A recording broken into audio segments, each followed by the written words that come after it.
welcome to our first podcast here at CrossFit Oviedo. We have the lovely Michelle Fitzgerald, and if you're trying to look up her athletic background, I learned that it's Michelle Gates Fitzgerald. True. We're happy to have you. Thank you for coming. Excited to be here. Let's dive right in it. How long have you been coaching for us at CrossFit Oviedo? You know, I actually renewed my certification a couple years ago, so it actually has been 7 years. Holy cow. Yeah. You are definitely tenured. You are our longest tenured coach behind Pat and I, which is awesome. We're glad to have you. You've been coaching the early hours that are very hard to get coaches. In fact, 3 of the 4 coaches are in this room right now. So what got you into CrossFit? A lot of years. As an athlete first, got me into it. So I have a background in sports and love the competition aspect. And after I had my second child, I was looking for something a little bit more, robust, exciting. Different. I always went to the gym. Yeah. Just something that was a little more challenging. So Yes. I bought a Groupon out in California, tested it out.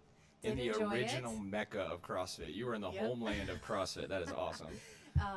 When we came out here, it took us about a year maybe to get settled into our positions, jobs, living in Oviedo. And I think quickly after that, I found your Groupon, tested it out, and we've been here ever since. And we are lucky. So that is how we've brought people in for the first 7 years of open, is that Groupon. Grab that Groupon, folks. Yes, and we still have one now. Well, let's go ahead and bridge that gap. You said family. Who's your family? Who do you got?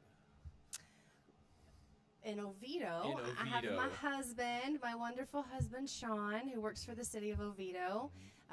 If you're looking for something to do, he's in the Parks and Rec department. All the wonderful events the city hosts, that's him. That's so we're the very guy. community driven over here. And I have my 2 wonderful boys, Rylan, who is 18, just graduated from Haggerty, going to UCF, going to be a mechanical engineer. Go Knights. Yep, don't know where he got his brains from, definitely not his mom. And Kelton, who is going to be a sophomore, my baseball player, my football player, my swag. The athlete. He's the swagger. He's the guy. Yes, he's that guy. And of course, I know Rylan personally. He's amazing. I got to coach him a couple of years and watch him crush people on the football field and lift weights over his head. I know where he got that from. True, yeah. Sorry, Sean, not you. Are we going to say the smarts are from Sean, or are we going to say it's like a grandma or grandpa? Probably more so. The rage might come from Sean. Yeah. Yes, accurate. We love you, Sean. What's your current job now? I work for UCF. I am a assistant director of facilities, so I oversee the really big gym on campus is for the students. I've got it's now about 100 students that wow. directly I supervise and love the job. I feel like I'm just in the gym, whether it's here or there. Yes. I am forever in the gym. One with AC, one without. Yep. That's okay. Yep. True. So you and Sean pretty much encompass being the local people. You are the community-based folks. Everybody should know you. You impact more lives than most people do, and that's pretty cool. We get our fair share of trying to raise. For me, I get to work with that college age and try to get them into their adulthood, into their lives. Any part that I get to help develop is pretty cool. Yes. Which is also what I feel like coaching is about. And I enjoy that aspect of coaching as well, and trying to help people develop or get a little bit better. I don't know where I'd be if I wasn't coaching high school kids. It's just every level, any level is important, and it's teaching the discipline. And listen, if you just work out an hour a day for the rest of your life, you're going to live longer than any pharmaceutical drug will make you live. Like, that's just the key. Yep. So And that's awesome. that's the long-term plan too, is get back into coaching girls softball at some point too. Giving back to that community in a different way. I got 3 more years. Got to get my little one out of out of high school first. Yes, you got to get Kelton out of high school. So let's go to the fun part. I see we have some stuff here. Let's start. What was Michelle's first athletic fitness involvement? Like, did you come out of the womb swinging a bat? I feel like it. Were you running in circles? Were you born and you like told the doctor, move out of the way, I'm going to work out? So we'll have to ask Mom on that one. Yes. But yeah, I think I came out swinging. I think I came out playing. I'm from a really small town in California. I didn't know they had those. We do. Okay. They're rural. They don't blend really. Sometimes don't mix well with the state. But yep, we do have them out there. Got These it. small little country hick towns. Everybody drives a pickup. They're awesome. Love them. I know, right? Huh. My husband was like, "You want a truck?" Yeah, Yeah, he's a city boy. You're from. But yes, I am from hay barrels. We have a barn dance. We have a stampede that goes through the middle of town every year. I did not like know it there were really, such places in California. it I really thought we were is talking about country. Tennessee. Nope, Okay. it really is It's country. like Wyoming. Yeah, so the town when I was born was about 10,000 people. Oh wow. Okay. So I graduated high school with less than 100. So like Alafaya. Okay. Yes. Got yeah, it. for sure. Yep. And being from a small town, one of the perks is you kind of get to do everything, and you kind of have to do everything. Yes. So I was about 4, I think, when my parents got me into the local Parks and Rec soccer and t-ball leagues. Okay. And then from there, it was just anything I could do. I ran track and field. I was a 3-sport athlete in high school. Played volleyball, basketball, and softball. Played soccer up until high school. Like, again, anything you could do. I was in the band. Some of my classmates were in FFA. Like, Okay. we just, Yeah. those who were involved in a lot. Well, it's funny that people think that can't happen anymore, but there's something very normal about competing in a different sport every spring, fall, winter. I love it. Yes. I'm a proponent of it. I love that both of my kids have played multiple sports. Yes. I think makes you a more well-rounded athlete. Absolutely. Every sport teaches you something different. And just because you have a main sport, I mean, playing tag will help you be a better athlete. So True. awesome. So what city was that? It's called Chowchilla, California, folks. Okay. And if you need a way to try to remember it, there was a bus kidnapping in the 70s. Okay. It was kind of a big story. Michelle at the wasn't time. alive for that. I was not alive, but that did happen. It was kind of our claim to fame in my Okay. hometown. Okay. Awesome. Yeah, look it up. You can see So it. we played softball was your sport that Yep. you loved? I was actually, my favorite sport actually was basketball. Really? That was our point. Loved playing basketball. You would not see me without a basketball in my hands, actually. After practice, I had a girlfriend in town. We would go up and down Main Street, dribbling our basketball, going over to the junior high, shooting around. I always knew I was a bit better at softball, and I played softball year-round. Yeah. And it was about 5th grade. I was on travel ball teams since I was 9, and you could have asked me, what am I going to do? And my response was, I'm going to play college softball, and I'm going to get a full ride scholarship. Well, there you go. And I actually got to see that dream come true. That's awesome. Yeah. I had multiple offers, actually, which was really cool. What made you pick Mississippi State? Well, one, it kind of did feel like Chowchilla. So it felt like I was not in my hometown, but it felt a little familiar. Your description of your life, I was like, oh, she went to her hometown, Mississippi State. Starkville, yes. Okay. But I think the biggest thing for me is when I went on my recruiting visit, we're walking around, we're going around the field, and the coach pointed to all of these orange flags that were in a dirt pile and said, that's where the field is going to be. Oh. And this idea of being a part of something from the ground up and it being new was just so exciting for me. So that's really what sold me on it. And if I went, they said I could have my number. So number 7 it was. That also sold me. What do you got for me? Numbers these days are, well, how many millions you going to give me? It's like, we just want the number and starting something from fresh. True. That's cool. So what year did we start at Mississippi State? Oh, you were just laughing a minute ago. You saw my trading card. 97? Yeah. No, you got your training can we card. Zoom in? Yes, Here, we let's will. zoom in. She's Right got a training there. card. We'll explain how she has that later. 1997 was the very Wow. first season of SEC softball, so I went there the fall of 96. Wow. Okay. Yeah, played That's there awesome. through 2000 and was actually drafted into the Women's Professional League. That's so cool. Right from college, which Awesome. there were only 4 teams, but it didn't matter, so I got to be a pro. I often say and have said that I got to explore so much of the country on somebody else's dime. Exactly. Because of a talent that I didn't know I had, and it was an amazing. I mean, I'll go back and do it again. It was just an amazing experience. I'm just curious, who's the powerhouse in the SEC then? No comment. They didn't wear orange, did they? I'm just curious. No. Okay, got it. We'll move on from Moving there. So might as well just jump to, what was that, November of last year? Yeah. Yep. October, November Yep. last year, you got the privilege to be inducted into the Hall of Fame for Mississippi State. Yeah, I did, and Wow. I was twice blessed because a few years prior to that, my high school had inducted me into our Hall of Fame. About 3 years prior to that, and was that during the parade? The Stampede? Yes. Yeah. No, Stampede. it should have been, or the fair. No, That's nope, awesome. I missed that. But yeah, the high school had done a ceremony which I was super honored with, and then the call from Mississippi State was not something I was expecting. No. In fact, when this very southern accent called and I saw it said Starkville on the phone, You're like, I was like, who's this? This is, and then he introduced himself. He's talking Rocky. He introduced himself. He's talking to me, and I thought it was a joke. And I even said, are you joking? Is this a joke? And then I looked him up right after. And the whole time on the phone, I was like, who do I call first? Dad Sean, Dad Sean, Dad Sean. Dad won. Of course. Dad was there my whole career. Dad was kind of behind the scenes to a lot of that success, as most parents are. Yeah, absolutely. I mean, that's got to be the greatest call, one of the greatest calls you've ever gotten. It was amazing. It's a very, very small percentage of people that ever get to experience that. From softball perspective, at Mississippi State, I was the 4th softball player to be inducted. Oh, yeah, and I remember, like, the people you're standing on the field with, you're like, wow, okay.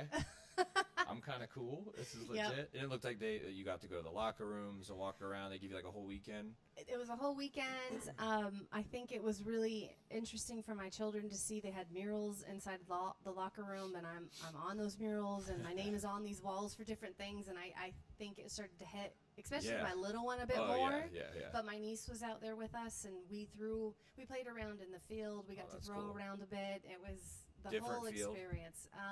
It actually was. Really? Like most of the SEC, the fields are building them up. they've been changed out over the course of, well, what's it been, 20 something a couple years. No big deal. But I will say this ball right here is the very first home run that was ever hit out of the Mississippi State Stadium by a Bulldog. That was you? That was me, and that was against Ole Miss. Oh, good. Not Tennessee. Okay. Against, oh, wow, so that's a big game. It was. That's awesome. Yep. That is really, I don't think the people at this gym understand, like, the rock star that's coaching at 5 o'clock in the morning. Well, formerly 5 a.m. More 6 a.m. now. Thank you very much for that too, No David. problem, I appreciate not coaching that 5 a.m. class. That is cool. That is 1 in a million, literally 1 in a million. And at that school, that's 1 in like 20 billion. So it's like, that's pretty cool. Well, thank you.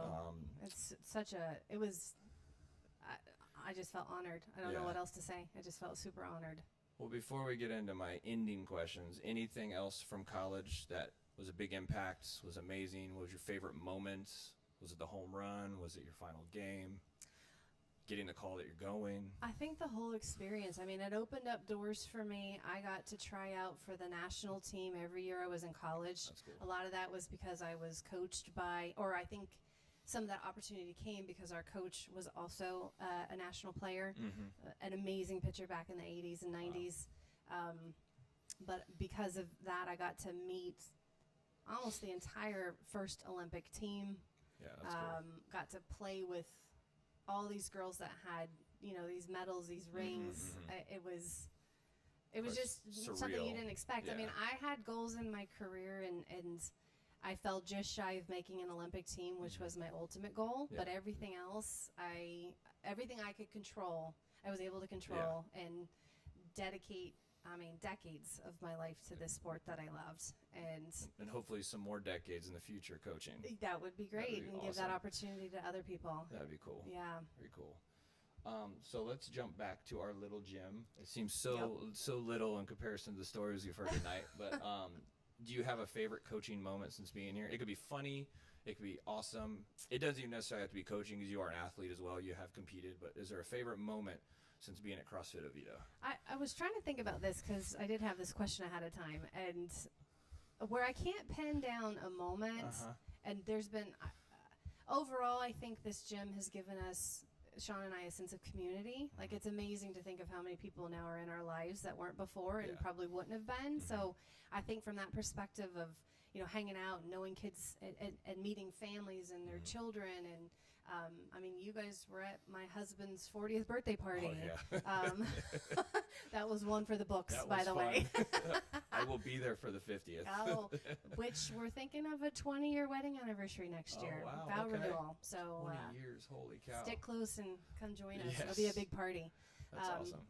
Yeah, 19 this year. But I think one of the things I've enjoyed the most about coaching, and maybe this will feed into another question of why I started coaching, was being able to work with people who maybe are not at a peak fitness level, especially like working parents, us kind of middle-aged folks that still want to be active, want to be fit, and CrossFit can be intimidating. We know that. We know that people feel like it's not for everybody, but they don't understand how we can modify and how we can make things and accommodate things to people's needs and where they're at. And so being able to work with some of our new clients that come in maybe on that Groupon or they're trying us out and watch them not even understand or know what a snatch is or a clean and jerk, and work them through some of these simple movements with a PVC pipe or a wall ball, and then by the time they leave, seeing that confidence they may have even after one class, and knowing that you gave them patience, you gave them attention, you were trying to encourage them that they may come back, and who knows, maybe even turn into a lifelong CrossFit with us. Yeah. I think that those are some of the most rewarding aspects of coaching for me. Yeah. There's an adrenaline high to that, because the anxiety someone has to have. I mean, I know you walk up to the front door, you're like, is this like a pro sport? What are we doing here? Is this, and it's really cool when you connect that. It's just, we're just trying to solve the issues of the world by fitness, and that's it. Yeah. Well, and then you walk in and everybody seems to know everybody, and so you're coming into this new environment. But I also think that this gym is so warm and welcoming to new folks, and The members are awesome. And again, I feel like CrossFit, some people have this image in their head that it's all these young 20-year-olds with their shirts off and just, again, very intimidating. And it's not. That's not what the majority of it is. And I think our box is a good mixture of different ages and abilities and different stages of life. And that's actually kind of how I got into coaching and wanting to coach with you all. I can remember when we first started, the coaching staff was a bit younger. Yeah, it was very young. And, now we're more of that middle-aged, and I'm looking at you, Teddy, all us old coaches. Oh my gosh! Yeah. But we're a bit on the older side. But I remember thinking that I'd like to see somebody that looks like me, or somebody that is in my age, that is a working mom with children, that has a full-time job. I would relate to somebody that's in that position. And so looking at the people that are coming through our doors, it just felt kind of right or natural for me to have somebody that was more could connect to them on that level. It's the perfect world, having a mixed group of coaching, and we're very happy to have you. Okay, so one more serious, and then we'll go a little lighthearted. Okay. What is one thing you would tell a young athlete whose goal is to have a similar path as you? Like, what's the one thing you would say? Well, it's probably the one thing I tell my son. You have to want it more than almost anything else. You have to want it more than hanging out with your friends. You have to want it more than being on a video game. Like, it's going to practice is fine, and doing the things that are kind of required, but what it really is, what are you doing outside of what's required to get better? And for me in my career, it switched about maybe around the age of 14, when my dad I was a pitcher, and so every day it was, go get your glove, Michelle, let's go pitch. And the switch for me is when I went to my dad with a glove and ball and said, come on, Dad, let's go pitch. And from then on there, it wasn't needing to go to summer camps or sleepovers. Everything I needed was those girls on the ball field and the experience I got playing ball. So it's just, you have to have a high level of focus and dedication. Pushing aside that instant gratification stuff to stay focused on the main goal. And you have to decompress and have your moments, but especially this day and age, there's a lot of people doing this, a lot of people focused, a lot of people Yep. working out and doing all the things. So it's just stepping it up. It's really competitive. Yes. Yeah, That's it's great very advice. competitive. All right, last question. Uh-oh. This one's easy. Okay. What is something you learned during your fitness journey that you would tell yourself when you started? It could be lighthearted. It could be something serious. That I didn't know 45 or 40 was going to be the key, that benchmark when things stopped working. The losing I really the step didn't know is that. real. Yes. And I that- swear it's 38. I don't think it's 40. Well, but 40, and then I hit 45 this year, and it was like a completely different space of like, what the heck? How does this part of my elbow Oh, hurt? yeah, like, yeah, what did I same. do? That's the tennis elbow. Oh, and the yeah. back and the knee. But it's so for me, and for my advice, even that I try to tell myself now, and Don and I have had these conversations. I'm pretty realistic of, with where I'm at and where I want to be, and what and I still am trying to challenge myself competitively. But I'm looking at it more in terms of challenging myself from where I am now to what I know I can do, Yeah. not comparing myself to who I was. Hardest thing in the world to do. And too. it's very hard as an athlete who's competitive to give that piece up. But I also think that we can be very realistic Yeah. of, it's not that I can't, but if I do, 40 deadlifts at 185, I'm not going to be in the gym for 4 more days. Yeah, So yes, it's that balance. It's the fact that, I want to be around playing with grandkids one day. Yes. One day, not anytime soon. Yes. Oh, By the man, way, that's not too anytime soon. soon. But what I want to do with, the back half of my life, and I still want to be in the gym, 40 years from now, doing this 100%. at whatever the goal. level that looks like. Yeah. Well, that is awesome. You are amazing. This was a great first show for us.